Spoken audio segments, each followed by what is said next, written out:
Why are the applicants even working together to begin with? I can't speak to Heber Light Power, but I think there's a lot of obvious ones. They need to rebuild their south transmission line. Working together consolidates facilities within the county. I don't see how that's not in the best interest of the county to consolidate facilities where possible. It also reduces costs for both utilities. That's both utilities ratepayers benefit from us working together. Also, if we were to site these lines separately, a line would have to connect the two. So that's a third transmission line that would have to be sited somewhere in the county to tie those together. Also, siting these together allows Heber Light Power substation for the second plant delivery to be immediately adjacent to economic power. We did consider a couple of spots that we're going to talk about here. Again, this is really not germane to the decision, but we were asked to address this. But one of them was over in the bypass corridor area. The one that was most heavily considered was coming down 600 West. There's some technical challenges there with the proximity of structures, cell towers, etc. Ultimately, the decision was made to go follow the bypass corridor. The other one was Highway 40, Highway 32 interchange. We looked at following some distribution lines a little higher up on the bench. We couldn't come to agreement with the landowner. So we referred back to following existing transportation corridors or planned transportation corridors consistent with the direction we received in the past. The December 2017 hearing, a lot of residents throughout a bunch of other routing, sightings, etc. A lot of them focused on things much further north, much further south. They don't produce the benefits that all the benefits that are needed of this line. And the siting that we came up with and applied for was the result of dozens of meetings with various parties, including DOT, local jurisdictions, etc. Wait, could you back up a second? You bet.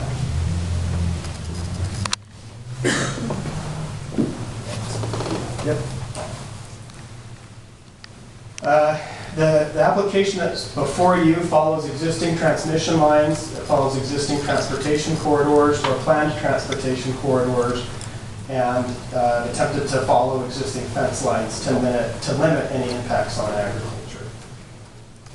We included these slides to just show, at the time of siting this line and making this proposal, these were the drawings that we had from Mountain Land as well as DOT. These are actually published on Heber City and Wasatch County's website.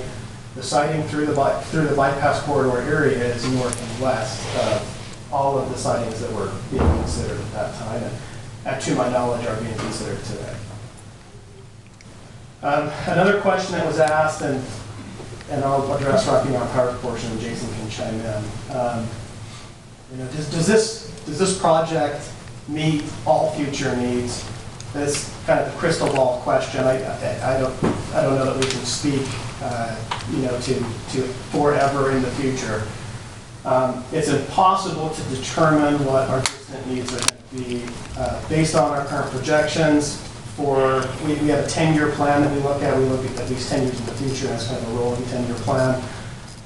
This achieves what we need in our 10-year plan as far as transmission lines go. You get much further than that. It depends on what the growth is here in the valley. It depends on a lot of various things. The project in the application provides safe, reliable, adequate, affordable electric transmission network connection to county residents. And we feel like they deserve this now. They need reliable power. If we were to lose a line, either coming from the north or from the south, we want to maintain electric service to members of this county. And then I know Heber Light Power has some regional transmission lines that they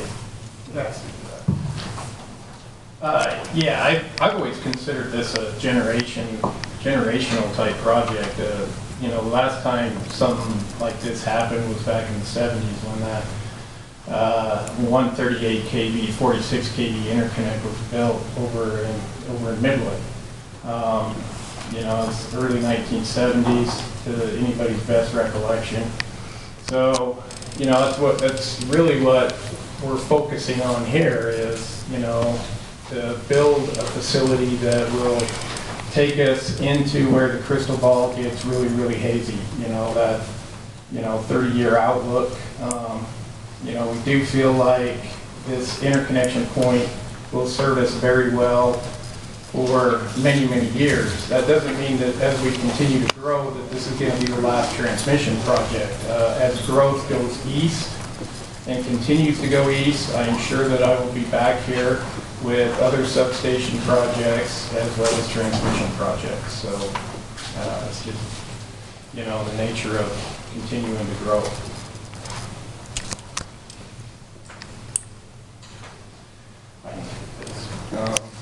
So the underground excess cost study,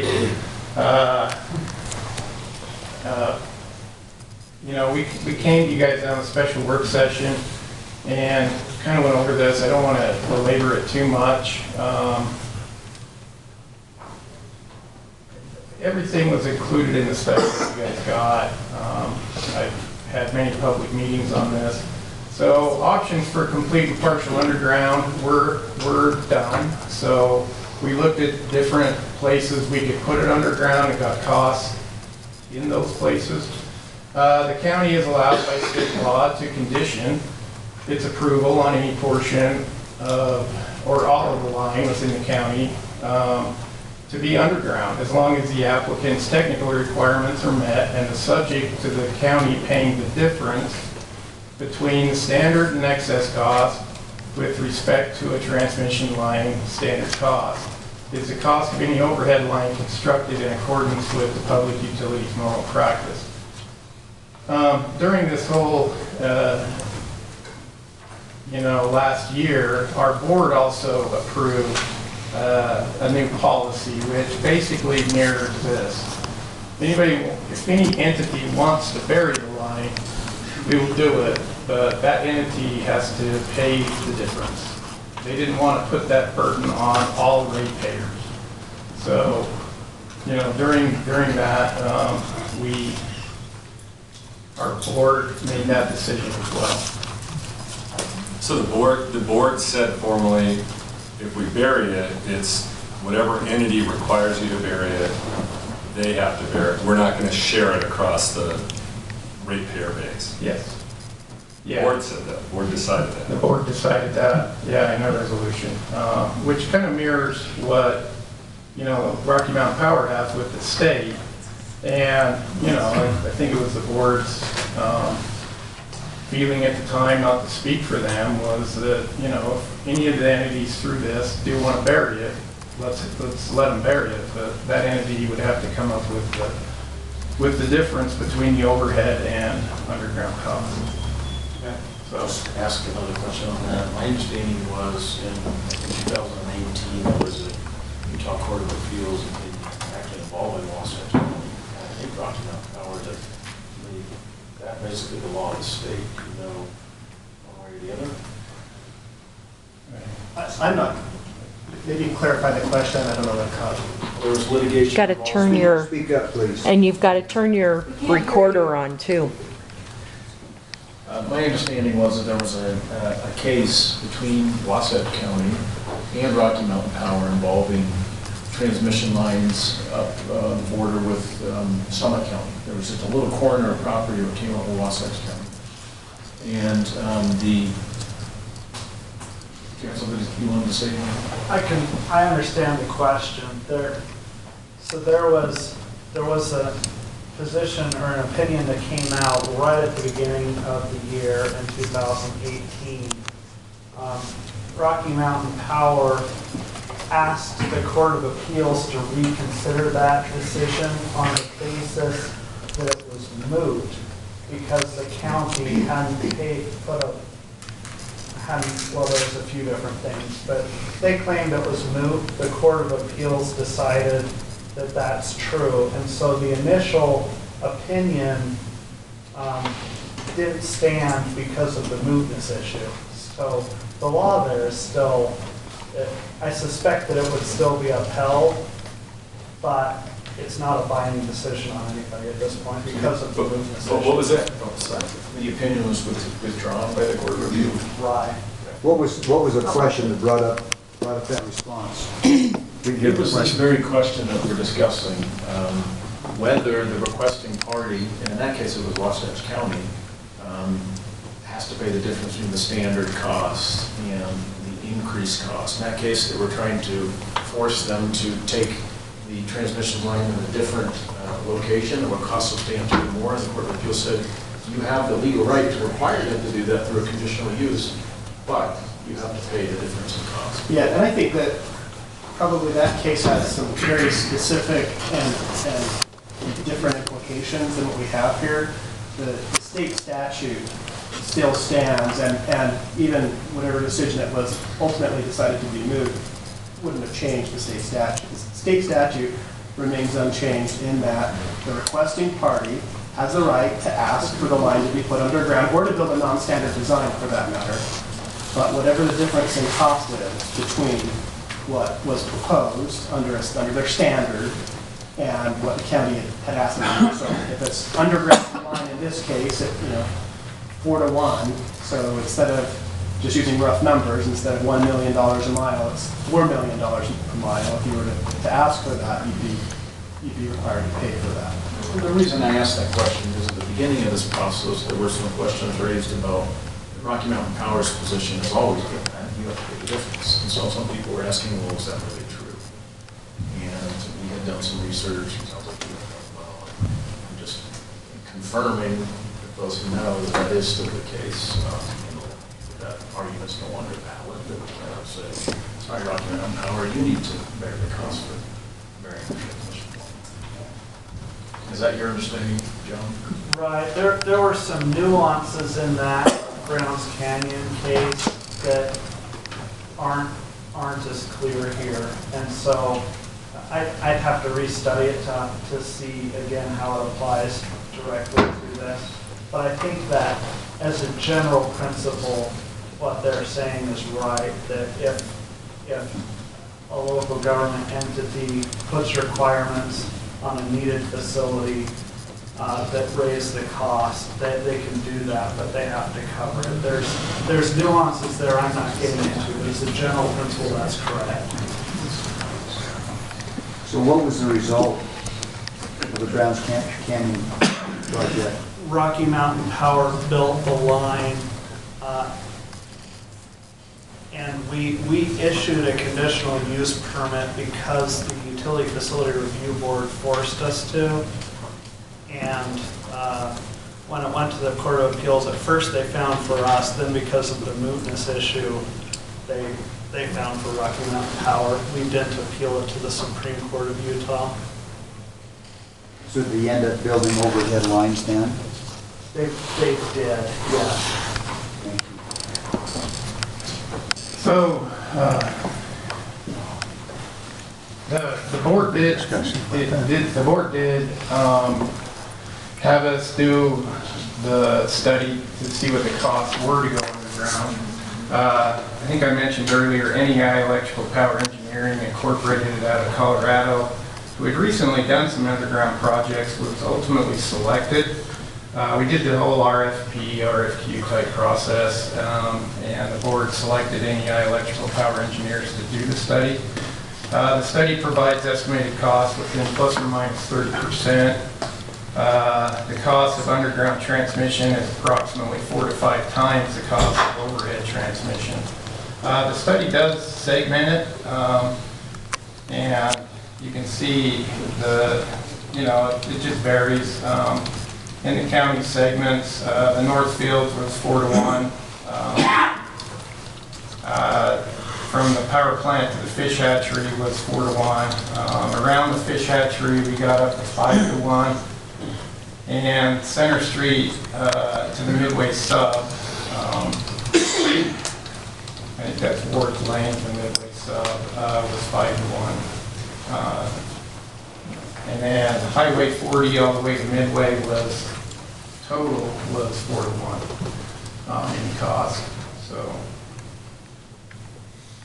There was another question in report of action related to coordination with other municipalities as well as state and federal government. So I guess, First off, we did coordinate with local jurisdictions. We continue to seek permits from local jurisdictions. We have coordinated with various other interested parties, as I mentioned, DOT, Mountain Line Association of Governments, the Corps of Engineers. And really any action or inaction on this body's part, we would be held to follow their processes and laws and code requirements. We have all state and federal approvals required to build this project. Finally, and thanks for bearing with us through this, and it's a little dry, we just need to cover off these points, but the other ROA motion dealt with easements and rights of way. This always becomes a cart and a horse argument. There's some discussion about overhead or underground. Are you going to condition it to go underground? Would it have made sense for us to go acquire a bunch of easements for something and then you guys permit something else? In fact, at one of our most recent conditional use application before this county, the specific finding was that acquiring easements doesn't really compel the county to have to grant a permit. Just because we have easements doesn't mean we have to give us a permit. So, there are easements that we need to obtain, rights of way. We do follow existing roads. We do follow some existing transmission lines. So some of those are already obtained. There are other easements that we'll have to obtain. But really that's an issue that is something that is really handled between those parties. It's not really part of the county's planning commission review. Yes. Just a quick point. You'd also agree that if you are granted a conditional use permit and you're unable to get the easements, that's a risk that you bear, right? Yeah, that would absolutely be the case. And I mean, that's true whether you had a conditional use process or not. Let's say that you didn't require a conditional use permit for any of this, we would still be at risk of having to obtain easements or we'd be in risk. What, if you're not able to get easements, what would be your plan? You consider that? Well, I think we'd have to, it'd be on a case-by-case basis. We'd have to understand the specifics around the specific case to know what we would do. I can't speak to that. I wanted to make sure we covered all of those items in our motion. And any just general questions? I have a quick question. I have several, but I'll just ask you one that I think you might know off the top of your head. You talked about 45 times cost for bearing. You saw the chart in the study, yeah. Correct? Do you have dollar figures? Do you know what the total cost would be if we buried everything and how that would be? Off the top of my head, I could grab the report here.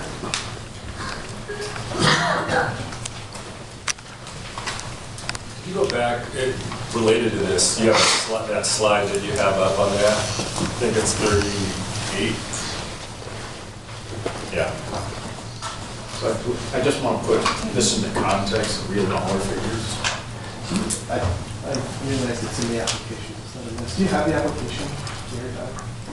We provided the study in a record, the full study, and I don't, off the top of my head, remember. You know what? I'll pull it up on my phone and I can get it there. I mean, it's in the tens of millions of dollars range. I think it was less than 100. But that's hard. I guess. I mean, you go through here and you just add them up, right? You got Highway 40 to Midway, so this is basically everything all the way through. So it's 34 million. So there's 7 miles of line. It'd be $8 million for overhead. It'd be 34. I have it. I have the detail. Yeah, great. It shows all the segments. Yeah. But these costs for going under, well, the costs for going overhead don't include any easement costs in this cost study, isn't that correct? Correct. So. Yeah. So the easement costs no matter what, right? Yeah. Well, unless landowners whose lines are passing through donated the easement, if they're going to. Which is a big assumption. In any case, the underground study came in from Highway 40 to Midway, 32.16 million. Overhead cost would be 7.77. So you're $25 million range. Joshua, can I ask a follow-up question? So, given those numbers, let's assume they're right. for a moment. How does, if that gets distributed, what's the impact on my power bill if we go underground versus the other one? Well, first of all, is there any impact just for the overhead? Like, are we gonna, is everybody gonna get a little bump that says project improvement? Well, I mean, the Heber Light Power Board, like I said, passed a resolution that if any entity wants to, it really becomes Overhead. Don't worry about the change. Just start with, are we as ratepayers, I think we're mostly ratepayers to Heber Light Power. Yeah. You're not. But so will I see a little bump in my bill to pay for these lights, the overhead? Yes. Okay. Any idea what that amount is Yeah, we just. on a per ratepayer? I think this year, we're going after a 4% rate increase. Okay. And 4%. So what would it be if we compelled you to go underground for the whole project? What's my bill going to go up? My board has already made the resolution that if an entity requires us to go underground, so the question would become a tax question for you Right. guys. Oh, I see. How much your tax Okay. would increase. So they're saying we're not going to do it, and that's consistent with the law. Yeah. So it would be an assessment if Wasatch County does it for ratepayers in Wasatch County, taxpayers in Wasatch County. I don't know how Wasatch County would go about setting up that district or whatever. Yeah, they'd have to figure it out, but that's how it would work. Yeah, it'd be some special assessment. So you're not gonna, if we do bury it, that's not a cost that's gonna be passed on to the ratepayers, right? That's what you're wanting to do. No, we would just pay for the overhead costs, and then, you know, you guys would come up with the money for the. So the county would have to foot that bill when we do like power that we're passing on to ratepayers, and I assume it has to be a bond or something. Right. Increase the tax. No, it's important because people are saying, you know, it's very easy to say, hey, well, I'd pay more to put it underground. And we need to clarify for everybody, for all of us, who pays, and it would be helpful to know how much, but we don't really know because it fits into the Wasatch County tax base. Based on the resolution that my board. Yeah, your board, so it's $26 million would have to be absorbed by Wasatch County. Based on these numbers, and if you were compelled to put it underground, that would have to be absorbed by in the Wasatch County budget. Okay. Any more questions? I got a million. You want me to start? Did you get your microphone up? Turn it on. I have a lot of questions, so do you want me to start? Okay. In no particular order, this is just from notes from the presentation. The Riley Probst property that was acquired is zoned RA5. I think it's RA5. It was reported, is it RA5? That the substation, okay. Is a substation allowed, or do we have to rezone it, or how does that work? In the RA5 zone, a substation is a conditional use. It's also kind of accessory to transmission lines. And so the county has historically looked at it both ways because we need to have substations to have power. So will there be a separate CUP application for that? So that's part of what we're deciding tonight? Yeah, I think that would be integrated with this one. They're two different grants under code. Okay, if you have I'm not, just to keep order, you probably got to wait, give your name and make a comment, but I think it's important to understand whether we're deciding that tonight or not, and see how it's a necessary part of this application. But if it's not in this application, I'm not sure how that plays out. John? And I think because they've presented that and included it as part of what you're considering, they can fall under the same conditional use application. And was advertised for the substation. Okay. I will rely on you. Okay. Routing question. How does this route, does it have any impact, or has anybody thought about impact on the new high school location? That's right over there. Yeah, we would be west and north of that location. With any buffer, or is it on kind of the border of the high school property? We would be north of it and west of it. Yeah, like,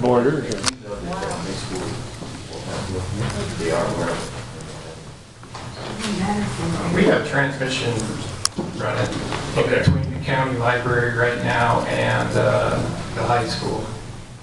So, Okay, well, okay. I don't remember exactly where, but somewhere I was told or read or something that if we go underground, Heber Light Power and Rocky Mountain Power would be in essentially separate conduits or trenches. Is that accurate? you know, we do it as economically as possible, but we have to have separate conduits and separate vaults. Is that for maintenance? No, that's pure safety. Oh, okay. You know, it's just the way that the system is controlled from a control aspect. I can't get in, I can't touch their stuff, they can't touch mine. Okay. And is that the same thing as having different cross staffs Yes. on it? Okay. Yes, yes. So there's an engineering reason for a safety and engineering Safety reason. reason, an engineering reason. So you can't combine it. This is an important point because it's been raised as a potential and unnecessary increase in the cost study of going underground is that it was estimated that, oh, well, there's double trenches, so it's really, we're seeing a number that's twice as expensive. But you're saying, and I'm willing to accept. No, this is based on, you know, it says separate trench, but it's because it's two separate conduit ducts. Right. Their wires would be in their conduit ducts, our wires would be in our conduit ducts, and then where they have to splice those vaults, Yeah. they have to be separate.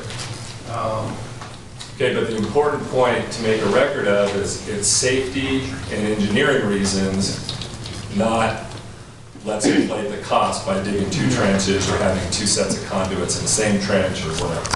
No, Is that right? I think if it went underground, we would do it as, you know, economically as we possibly could for whoever wanted that. Okay, But we do have to maintain the separation of system for safety. for safety. Okay.